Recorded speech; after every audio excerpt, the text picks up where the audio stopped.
Hello, this is Joseph Shaules, and welcome to the Deep Culture Podcast, where we talk about the psychology of intercultural understanding. This is episode 13, the first episode of season 2.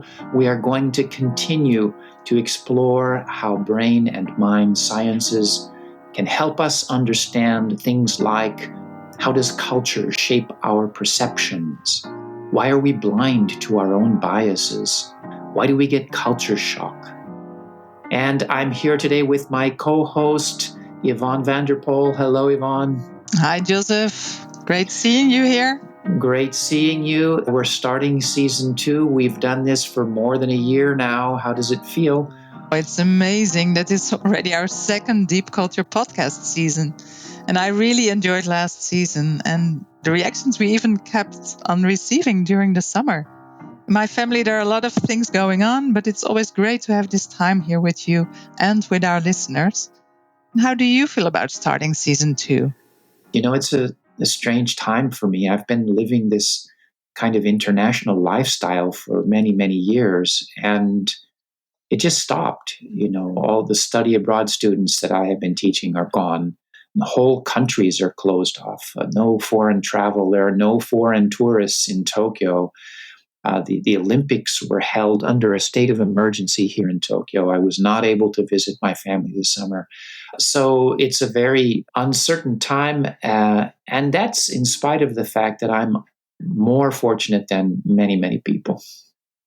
Things are hard for so many people across the globe, and if you only look at the news, see conflict, crisis around the world, I was particularly struck by the situation in Afghanistan. Yeah, it's so severe what's happening there. It strikes me that in the case of Afghanistan, this conflict is not just political or economic. It relates to very different views of the world and different values. I've also been struck by how sometimes a big crisis will bring people together, like neighbors in Germany helping after these terrible floods. But in other cases, crisis can just lead to conflict and extremism. How do we tip the balance towards cooperation, collaboration, rather than competition, conflict? So let's focus on that for season 2. How can we achieve deeper forms of intercultural understanding that can lead to collaboration? Well, the name of this podcast is Deep Culture Podcasts. So for today's episode, we're going to start there with this idea of deep culture. So we'll look at what is deep culture, why is it important, and what can brain-mind sciences teach us about it. And that brings us to part 1. You can't get that from Wikipedia.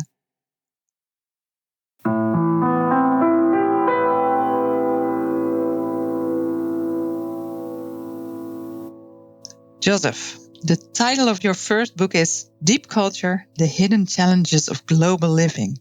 The idea that deep culture is a hidden challenge is actually interesting to me. People sometimes think that the hardest thing about living in a foreign country will be the food or the language, for example. A lot of people have a pretty superficial understanding or idea about culture. They think it's like sushi or Oktoberfest. But when we talk about deep culture is much more subtle than those obvious cultural differences. And it's really powerful, but we don't notice it. Powerful precisely because we don't notice it. That was Edward Hall's insight, that culture influences us unconsciously. But let's back up a bit. We say that deep culture influences us, but what exactly are we talking about? Edward Hall used the term unconscious culture. In your book, you use the term deep culture. How did you define it in your book? Well, maybe the simplest way is to say that deep culture is the unconscious knowledge that we need to get along in everyday life. So, for instance, if I'm living in Ecuador for the first time, there's a lot I wouldn't understand because I just don't have that shared background knowledge. But it's not just knowledge of things like how the bus system works, right? Right. Some cultural knowledge is more obvious, but there are a lot of other things that are much more subtle. things like how to be polite or trying to understand how people think or what cultural values are. It's these hidden things that are powerful but subtle. What we are calling deep culture goes by other names as well. Edward Hall said unconscious culture. In anthropology, you find terms like subjective, objective culture, explicit and implicit culture, big C and small c culture. And then there's that famous image of the iceberg, right, with visible culture above the water and then hidden culture beneath the surface. Well, I love the diagram of the cultural iceberg that you have listed on page 40. It's by Tierney and McCallum, and it has a few things on top and a huge list below. Why don't you just read some of the items? Okay, get ready, everybody. Okay, I'll just read a few. Notions of modesty, ideals governing child raising, cosmology, patterns of superior subordinate relationships, courtship practices, notions of leadership, conceptions of cleanliness, approaches to problem solving, roles in relation to status by age, sex, class, occupation, kinship, and so forth, conversation patterns in various social contexts, and definitions of insanity. And the list goes on and on. There's a huge number, like arrangement of space, patterns of handling emotions, notions of adolescence, body language, conception of self, ordering of time, nature of friendship, conception of past and future, eye contact, theory of disease, patterns of group decision making, incentives to work, definitions of sin, rules of descent, conceptions of beauty, relationships to animals, conceptions of justice, tempo of work. And it just goes on and on. It's amazing. And it makes me imagine like a group of anthropologists sitting around a table brainstorming about these things. It's interesting because all of those things are things that we have a feeling for when we are in a familiar environment. And so this list really reminds us of just this enormous amount of unconscious knowledge that we have in our everyday life. The question I have, though, is how do you learn those things in a foreign environment? Well, and we can't study those things academically, but that kind of list is maybe an entry point to digging deeper, to paying attention to things we don't normally think about, like conversation patterns or status. Yeah, and that makes sense, but not everybody does dig that deep. That's true. And in fact, my interest in the research that I did for that book started with someone I knew who I called Jack. And he had lived in Japan for many years, but he didn't speak Japanese. He lived kind of in an English speaking expatriate bubble. And it seemed like he had changed very little in all that time. Yes, I for sure have met people like that. And then on the other hand, someone else may spend a much shorter time in a foreign place and they have this deep transformational experience. And that's exactly what that book talks about. You describe the process of deep culture learning. So make it simple. What is a deep culture experience? I guess it's just digging deeper. It's having an experience that requires trial and error to get a feeling for things. So, for example, for me to learn about Japanese politeness, I needed to do more than learn some rule for bowing. I needed to participate in Japanese society. I needed to interact with people in different situations. I needed to make mistakes. And then eventually things started to make sense. And you get a feel for things. And I think it's that getting a feel for things that is what marks a deep culture experience. And you cannot get that from Wikipedia. And that's for sure. And that brings us to part 2, the deep culture experience.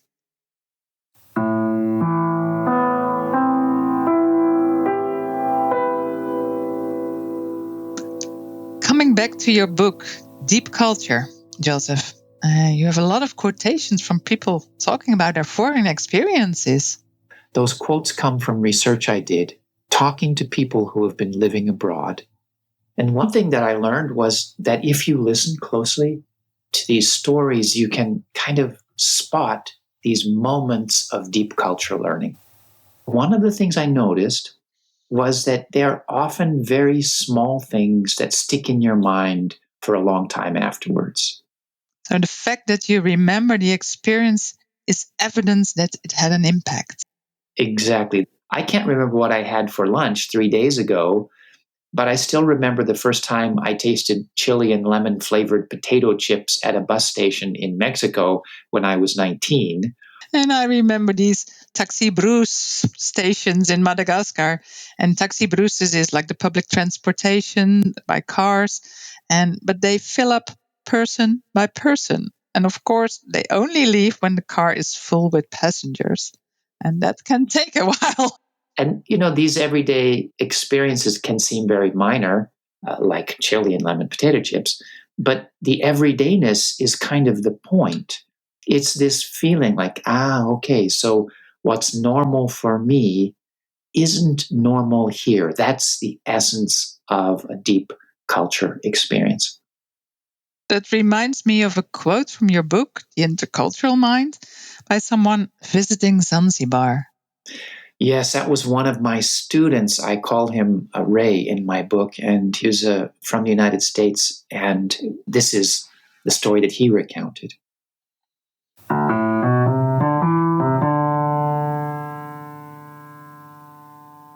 I left North America for the first time when I was 21.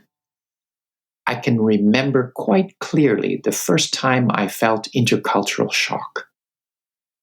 I was in Zanzibar, entering the house of my Zanzibari friend. His very pregnant sister-in-law, dressed in traditional Zanzibari hijab and kanga, with arabesque foot and hand tattoos, got off of the couch which she was sleeping on and lay on the floor so that I could sit down. I had to very strongly refuse.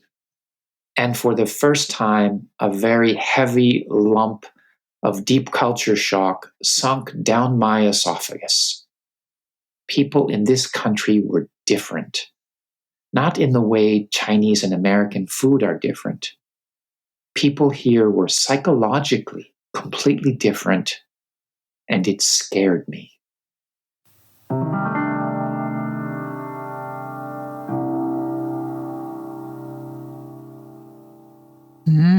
It sounds like it was very disturbing to him. Very disturbing. Yes. It's easy to say, oh, yes, you should respect cultural difference. But in this case, he was experiencing a deep cultural difference that was going against his fundamental values and his feelings of what is normal and right as a human being. And experiences like this force us to re-examine things we took for granted as natural or right. And so my students sometimes ask me, do I have to accept or adapt to all the cultural differences I find abroad? And I say, no, adjusting to another culture does not mean giving up your values. However, we do have a responsibility to try and understand things from the local perspective and not simply judge people as wrong. Yeah, so to explore some of these deep culture experiences, we asked members of our podcast team to recall moments when they recognized just how deep cultural difference can be. Now, first one is from Ishita Ray. Now, Ishita grew up in India. She had a talent for languages and studied French and French history and civilization extensively before moving to France to work. She tells a story about the first time she was invited out to eat by her French colleagues.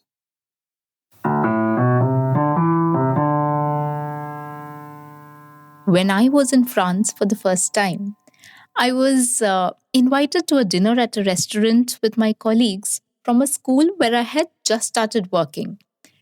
I was happy to be included, so I gladly accepted. On the evening, when we started ordering, I realized everyone ordered only for themselves. Everyone had made their decision quite quickly and were all waiting for me to decide what I wanted. My mind froze. Back in India, when out for dinner with work colleagues or even friends, ordering food is a significant part of the evening in and by itself, especially with people you are only getting to know. It begins with first everyone asking, what do you want to eat? And then almost everyone answering, I'm fine with anything, actually. It's a slow, patient process of finding out what the others really want to eat, deciding who can share what with whom, how much food will be enough, and so on. It is not really common to simply say what you want right away or to disagree with someone else's choice. Somewhere it reflects how deep down you put others' preferences ahead of your own when taking decisions. If I look at what you want and hold that supreme, and that cycle continues, it will lead to the interests of everyone being taken into account. It might look like a slow process, but it is also one where foundations of relationships are built. Trust is built. On that evening with my French colleagues, everyone knew exactly what they wanted and were also very clear in expressing it. It didn't matter if the choices varied drastically. In a way, looking after one's own interest is also a way of ensuring that everyone in the group has what he or she prefers. A different means to the same end. But from where I was looking on that day, voicing my choice out loud felt selfish, especially with people I barely knew, people I hadn't forged a strong relationship with yet. It was not easy to overcome the feeling that expressing my choice was not disrespecting the others. In hindsight, it was just a dinner with colleagues, but it shifted something inside me.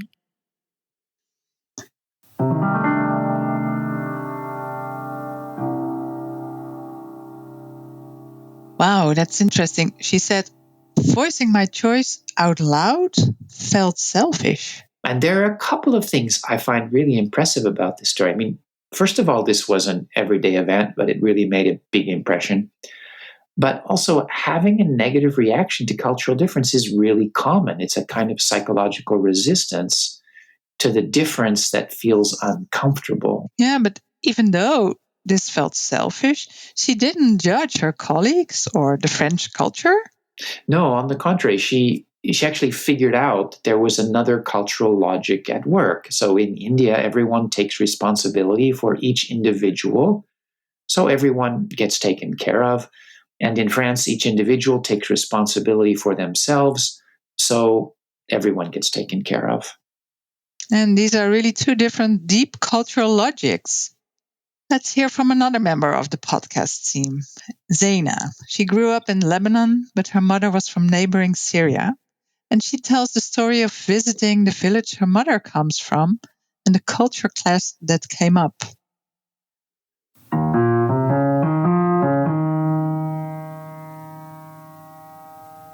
An Australian male friend and I set off from Beirut and we drove along the coastal road to Syria.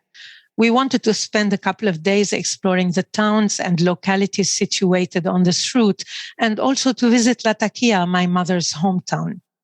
My mother had always talked about the hills above the town, and my childhood had been full of her stories about the wonderful thick green moss on the rocks, how good the fruit tasted, the butter, the bread, how nice it was to visit the farmer's family. As we reached the area, we found the farmer's family and introduced ourselves. I told them I was the daughter of so-and-so. They welcomed us warmly and invited us to stay.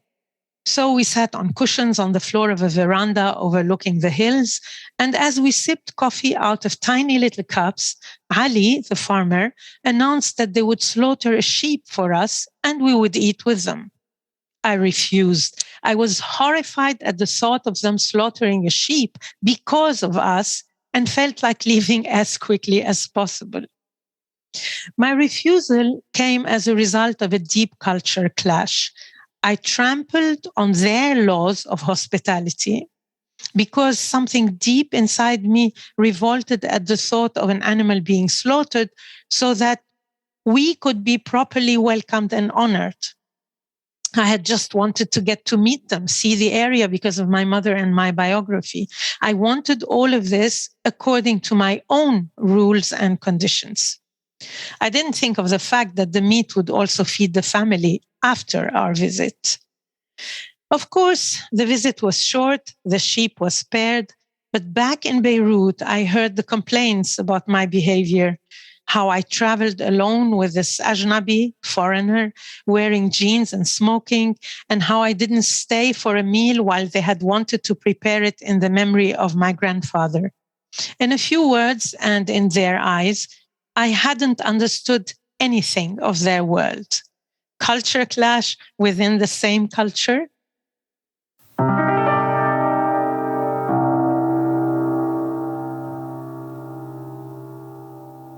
So this is another example of resisting cultural difference because it goes against our values. There's no easy answer to what to do in a situation like this. And in this case, maybe there were also a generational difference and her personal values.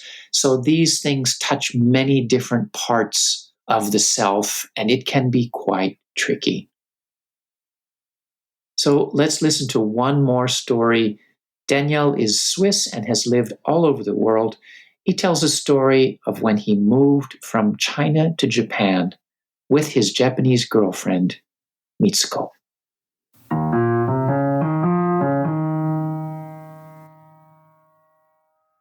About 2 weeks after my arrival in Tokyo, Mitsuko told me she wanted to introduce me to her parents.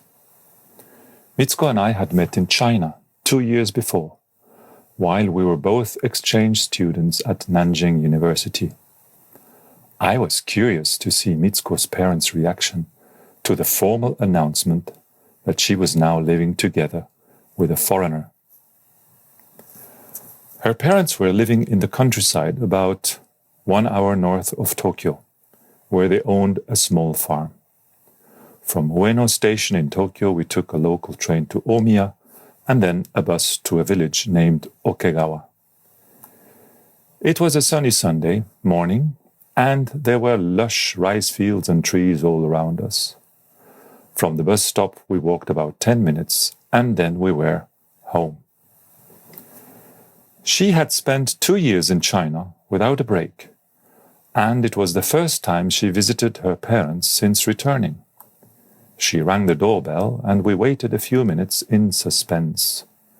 When we heard some noise coming from inside, Mitsuko opened the door, and we stepped into the entrance hall. In front of us stood a small and elderly woman. She was holding both her arms along the sides of her body. Mitsuko bowed to her and simply said, "Tadaima, I am back." Her mother bowed from her knees until her head was almost touching the floor, and she said, "Okaeri nasai, welcome back." Then she turned towards me and said something like, "Thank you for taking good care of my daughter." That was all. Mitsuko and I removed our shoes and stepped up from the entry hall into the house. Her father was watching TV in the living room. It felt so strange to think that mother and daughter had not met for 2 years, and when they were reunited, all they did was to politely bow at each other. Wow! My girlfriend was back in Japan after 2 years abroad, and she got no kiss, no hug, not even a slight touch on the shoulder. In what kind of family had I landed? How did they show their feelings towards each other? Well, did they have any feelings at all?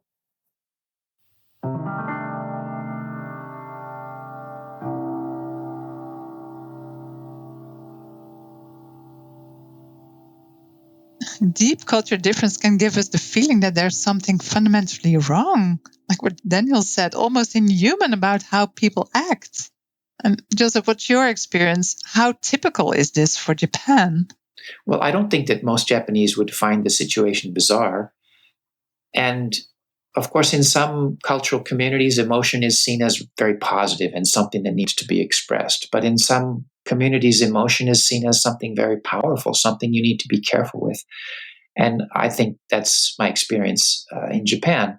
People can seem very controlled, but on the other hand, there can be this great subtlety to communication. And so I am guessing that there was actually very deep feeling being expressed in that homecoming, but it may not have been easy for Daniel to read it.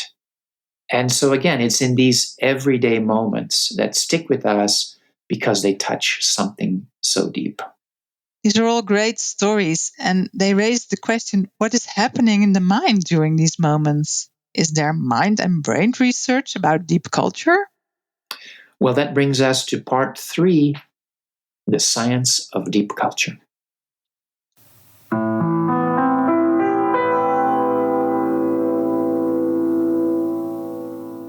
If we talk about deep culture as an iceberg, it's easy to understand, but it's just a metaphor. Same with the more modern variant of a sand dune, stable in the essence, but more dynamic at its flanks. Yet it isn't really any kind of scientific explanation, is it? No, it's true. Those are simply metaphors. They're not scientific explanations. But I do think that they give us some starting points. The iceberg metaphor, for example, reminds us that culture is largely unconscious. So that kind of gives us 3 starting critical questions that we can look at scientifically. And the first one is, how does the unconscious mind work? And then, how does our cultural environment shape our unconscious mind? And then third, how can the unconscious mind learn new deep culture patterns?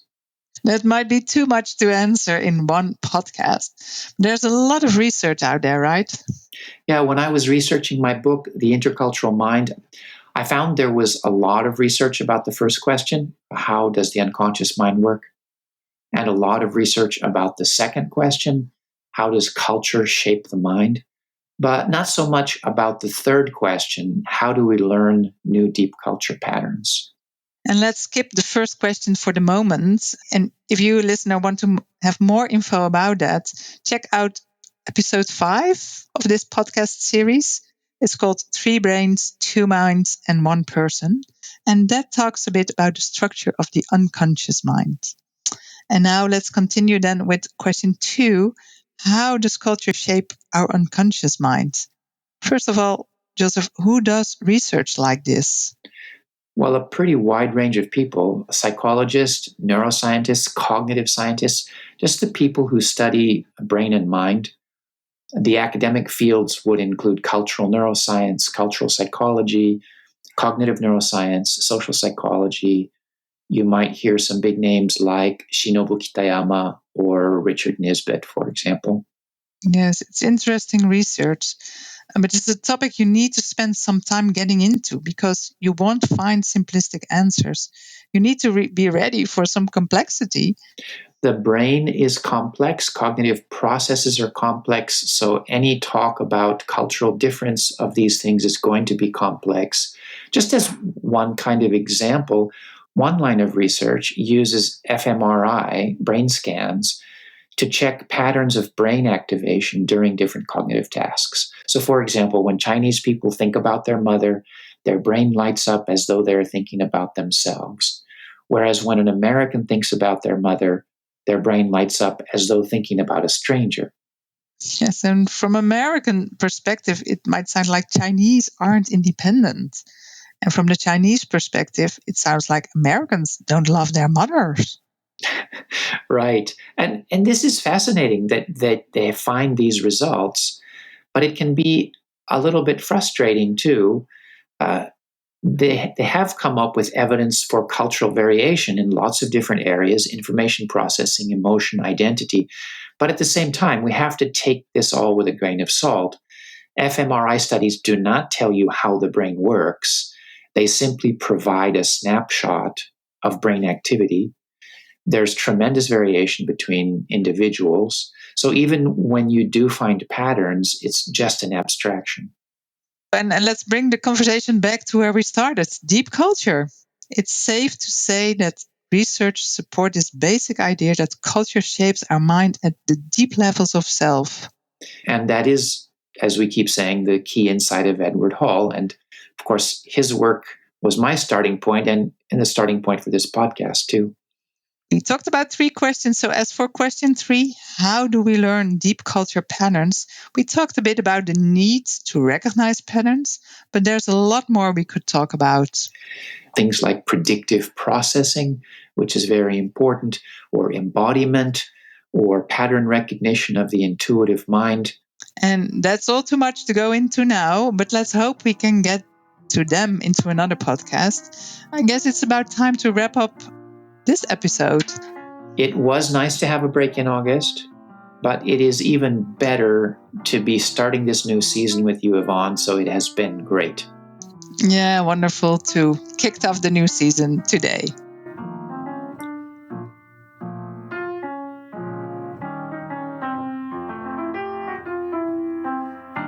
The Deep Culture podcast is sponsored by the Japan Intercultural Institute, an NPO dedicated to intercultural education and research.